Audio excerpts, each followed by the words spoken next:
What's up, guys? We're back with another episode of working on my 1 Series BMW. Today we're painting the center console cover right here, and we're going to get it installed tomorrow, but it's going to be in this video. I'm going to time-lapse the whole paint thing, and we'll walk you through the steps of using the LPV stuff, and just how it works and the things you can use it on. So let's dive right into what we're using, and let's get started.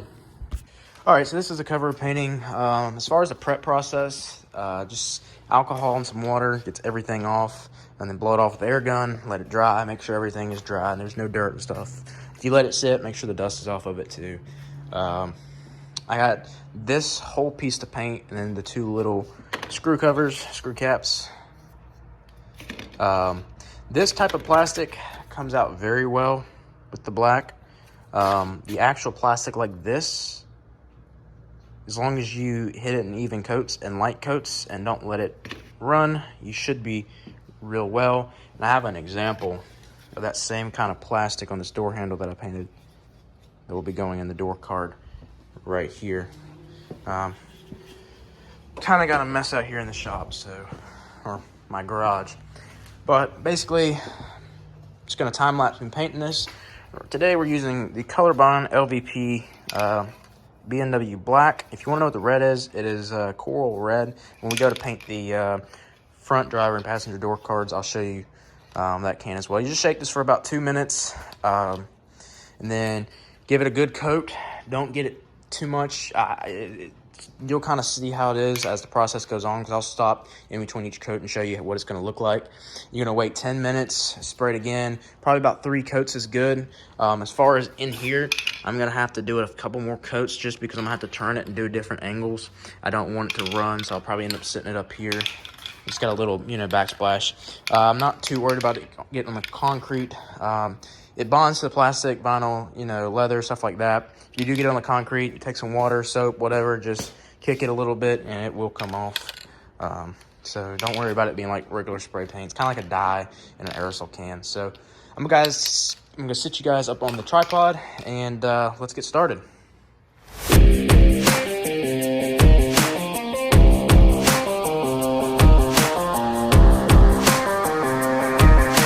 Make sure you wear a mask with this stuff because it's very strong, or respirator, whatever you got, just something. As you can see, it's already pretty well coated, and you can see little spots like this. It's just they haven't dried in. You put a couple coats on it, it starts adding like a little bit of a layer, and that goes away. It actually coated the inside of this pretty well. I'm already surprised. This is the first coat. Like I said, we'll probably turn it on its side and get all the little corners and make sure everything. And it's okay if it looks spotted like this. It's better. This is kind of just how the paint works. There's no way to get like an even coat over all of it. It's just kind of missing it at first, and then you go back and you hit and make sure you cover all the spots so it looks good afterwards, if so to speak. All the little parts like this, you do the edges and stuff, probably flip around to the other side. Just when you pop it back off, it looks black. It's already looked pretty good. I ain't got that side yet, but not bad at all. Actually, I'm surprised. It looks better than I thought. I don't know how we're gonna get in there. I might do what I did with the doors, get a brush and kind of dab it on there. One thing I've noticed about that though, when you do it, is if you apply this after the fact with like a brush, the bristles will actually, whatever's the chemicals in here will activate it again and almost like liquefy it.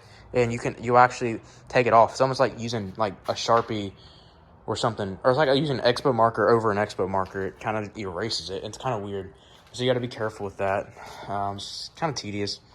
And you guys might ask, why don't I just buy a black one? Well, I was, until I found out they're like $285, and 1 can of that, which that's halfway empty anyways. So I'm gonna see if it finishes it. If not, I got another one. 1 can of that's like $20. If you got the primer and the clear, you'd be looking at like maybe $70 with shipping and stuff, which is still better than buying a whole new one for $280.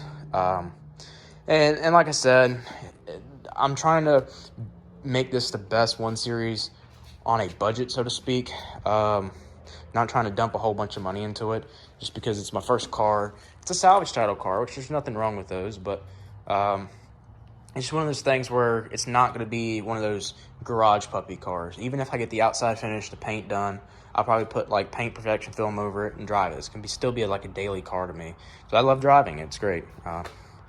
We're actually got quite a bit of ways on filling up the hood with names. So if you're not new to whatever, or if you don't know what that is, basically we're filling up my hood with TikTok followers. So TikTok's down in the description. Go follow me, and I'll put your username on my hood.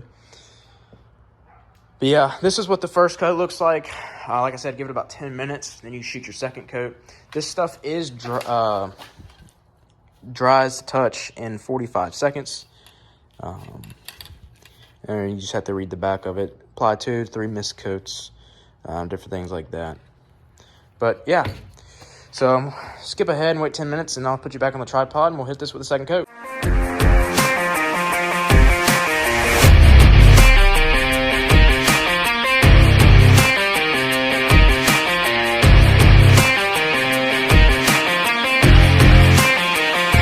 Okay, so the second coat's done. What I'm going to do after this one dries is we're actually going to sit up there and we're going to hit one angle. We're going to wait a little bit, about 5 minutes or so, flip it to the other side, hit the other angle, and just hit all the angles. And then we'll probably go back and do one final third coat. And then we'll reassess, make sure, every spot's hit, everything looks good. Make sure we don't got to fix anything. But I'll flip it around here in a minute and I'll show you guys exactly what it looks like. It already looks pretty good. I'm not going to hit all this because it's going to be covered by the trim, and I'm not trying to waste this paint. It's way too expensive for us to be on our budget here. You can kind of see a little bit of a run here. If you take a microfiber and you kind of just dot it, don't pull it or anything, it makes a little indentation there. But what we can do is just get it to where it's even, so there's no indentation or nothing. It's still a little wet, that part dry. And so what that will do is keep it from peeling back off. So it's almost like plastic dip in a can, a little differently. It's kind of more of a dye though, it kind of soaks in.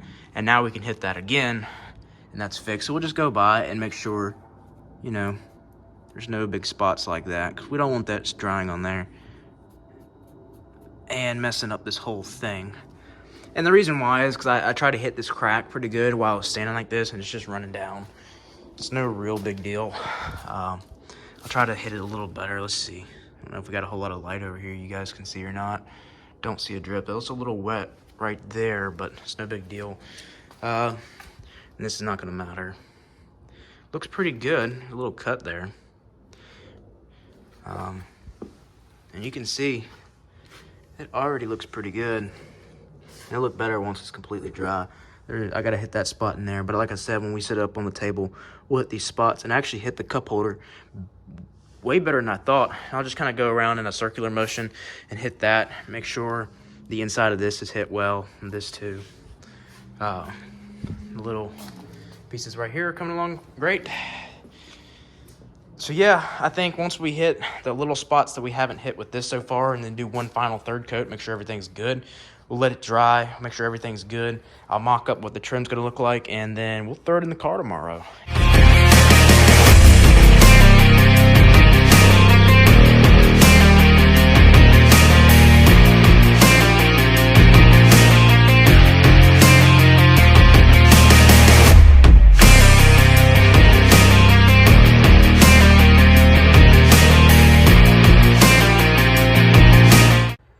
All right, so I hit the last spots. I hit another coat all over. I tried to, even everything out as well as possible. It shows texture through, like if there's any cuts, scratches, or anything on your plastic or vinyl or anything, it will show through. It doesn't matter how many coats you put on it. You put a couple mists over it and it kind of masks it. That's just how it is and how it's gonna be. So if you're not okay with that, just buy a new part. I just didn't want to. And after you get some vinyl cleaner and stuff on there, like McGuire's leather vinyl protector, stuff like that, it tends to take the texture down and smooth it out more, makes it more shinier and stuff like that if you don't put a clear on it. I'm pretty sure if you put a primer, it would help with that. It would probably decrease the texture you see through quite a bit. I'm not doing that. I don't really care that much. Sorry, not sorry. So I'm gonna let it dry. I'm gonna let it sit overnight, and then I'll show you guys what the trim looks like, and then I'll try to figure out exactly how to put it back because it's been a couple months since I took it out, and I got a few pictures to look at, but that's about it. So I'm gonna hop off here tonight because it's getting cold, it's getting dark. Nothing else I can do because I don't want to just mess with it now because it might be dry to touch, it might be, you know, dry in general, but I just like to let it, you know, kind of cure and sink in overnight. And so I will get back with you guys in the morning or tomorrow afternoon, either way, and we will get this thing put in and see how it looks. What's up, guys? We're out here the next day. We're gonna have to drop the top just so I have some room to work and stuff. I'm doing it in my driveway.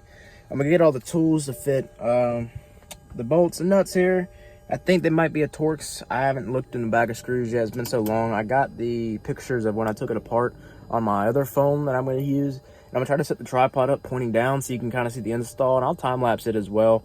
But we should be okay. I'm going to have to pull the shifter back off, which pretty much all that consists of is having it in park and then pulling up on it. It's kind of hard to do with one hand because sometimes it's a little tough. You feel like you're going to break it, but there you go, just like that.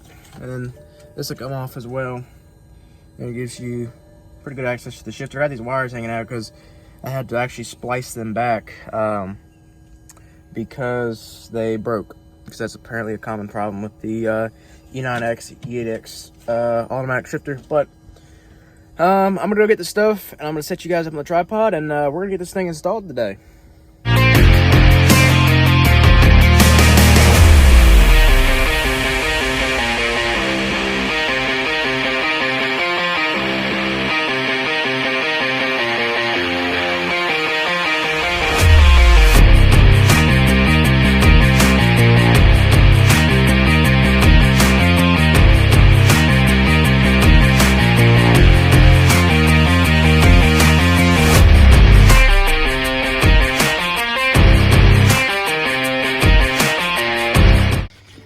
Okay, so we've got everything pretty good. Let me pull these wires out of here.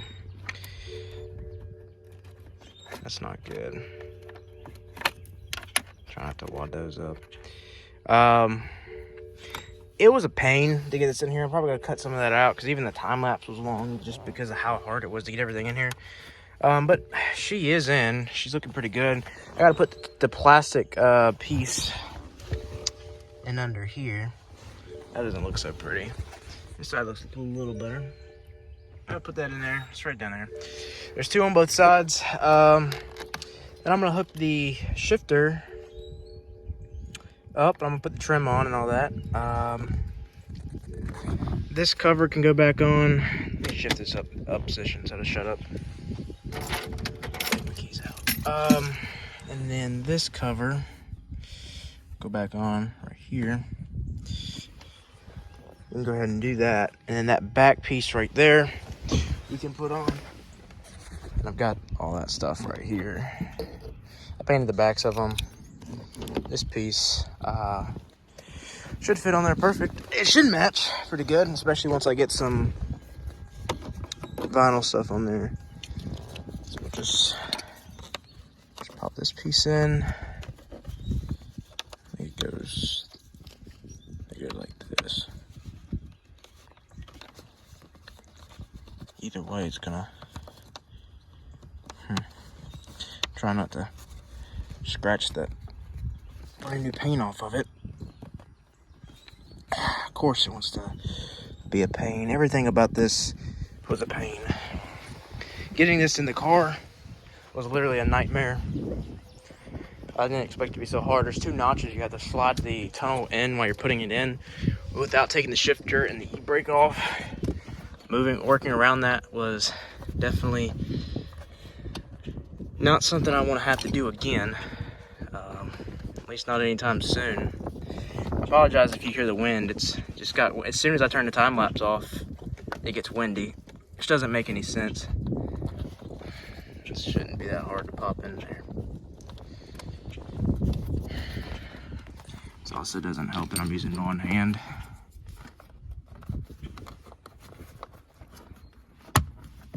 See, that's what I was afraid of. Jeez. we can fix that. Some touch-up paint. That's the only thing about this. If you nick it, it's gonna scratch, especially until you get some protector stuff on it. It's not ideal. It's really not. But once I started, there's really no going back, so I just went with it. Gotta push this back on. I had taken it off. Yeah, so let's get this trim on here, and I'll touch that up later. Let's see how we're gonna. I'm pretty sure. Well, that's sweet.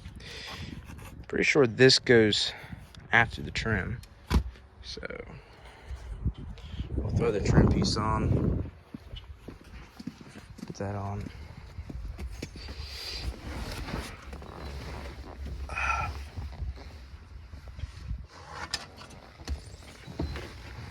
Before we do that, we'll just go ahead and... Well, this needs to be hooked up. I'm gonna have to have 2 hands for that. Should go down here like so. Not over the wire though.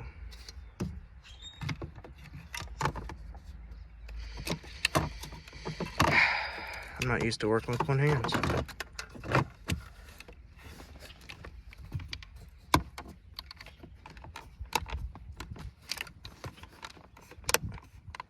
Press these into place. Sure it's all tight and snug. Then we're going to connect this. Let me get my tripod out, because I cannot not do this with 1 hand. Okay, so I put it on the tripod, and I guess I turned the video off, so that was great. I got it on here, got everything pushed down, shifters on. We're just gonna have to wait before we get an e-brake boot, which is fine.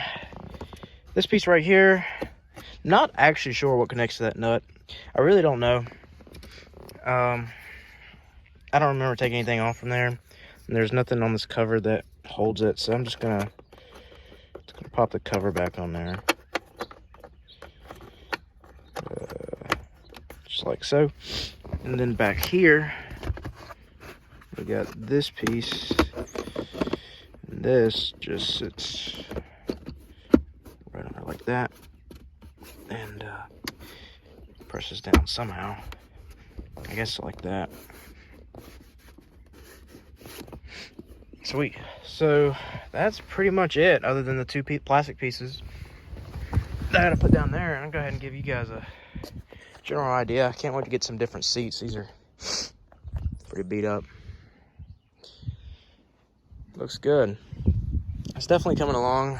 The back seat, I had to order a couple black pieces. I couldn't paint all of them. And then obviously the pieces on the doors, they're not perfect. And it's just not going to be with the way I'm doing this. But it's fun, it's creative. Like I said, you know, it's kind of my way of doing things. Save some money, because I'm looking at, you know, maybe a different car or something for a better project, and we can actually do it pretty good on a good budget. But yeah, so let me get everything buttoned up and touch this up, and then we'll probably get this door off in the next episode. And then once you get that door painted, and then we'll be looking for some seats. And that'll be finished the inside, at least for now. Who knows? We might take it all back apart and put non-painted pieces in here. I just want to see how long this is going to last. Like I said, it's, you know, not a huge deal if it cracks or chips. But I just want to see how long it's going to last. But if you guys like this video, make sure you like and subscribe. There's definitely more videos coming each week. So appreciate you guys for watching the video, and I'll catch you in the next one.